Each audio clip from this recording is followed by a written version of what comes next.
চট্টগ্রামের ঐতিহ্যবাহী জব্বারের বলি খেলা ও বৈশাখী মেলা শুধু কুস্তি প্রতিযোগিতার জন্য নয়, এটি বহু বছর ধরে দেশের বিভিন্ন অঞ্চল থেকে আসা মৃৎশিল্পীদের জন্যও ছিল বিক্রির একটি বড় সুযোগ।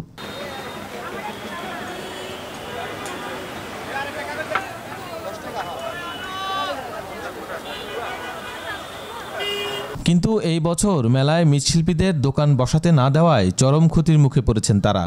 মৃৎশিল্পীদের অভিযোগ, বিগত অনেক বছর ধরে এখানে ব্যবসা করছি, কিন্তু এই বছর আমাদের দোকান বসাতে দেওয়া হচ্ছে না।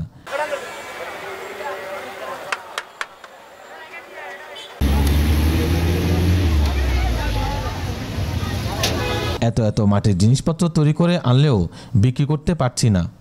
এতে আমাদের 20 থেকে 25 জন কর্মচারীর বেতন, নিজের খরচ সব মিলিয়ে ভয়াবহ লোকসানে পড়েছি।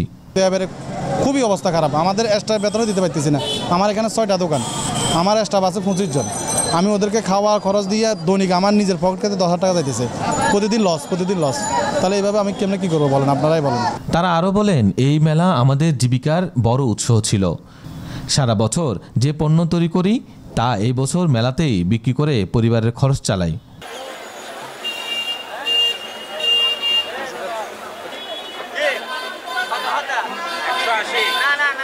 কিন্তু এবার সুযোগ না পাওয়ায় সব বিনিয়োগ এখন বোঝা হয়ে গেছে।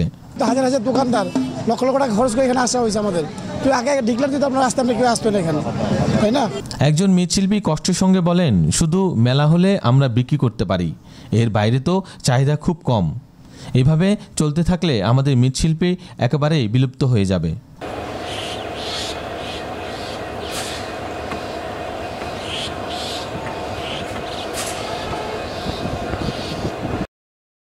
সব এই মৃৎশিল্প যদি এই মেলা না করতে পারতে আমাদের বিলুপ্তর পথে চলে গেছে।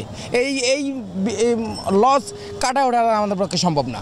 এই শিল্প বাঁচাতে মেলার মতো গুরুত্বপূর্ণ জায়গায় তাদের অংশগ্রহণ নিশ্চিত করা দরকার। স্থানীয় প্রশাসনের কাছে তাদের আবেদন, জব্বরের বলি খেলার মেলাকে যেন শুধু বিনোদনের কেন্দ্র না বানিয়ে এটিকে ঐতিহ্যবাহী ও লোকশিল্প ভিত্তিক বাণিজ্যের মঞ্চ হিসেবেও বিবেচনা করা হয়।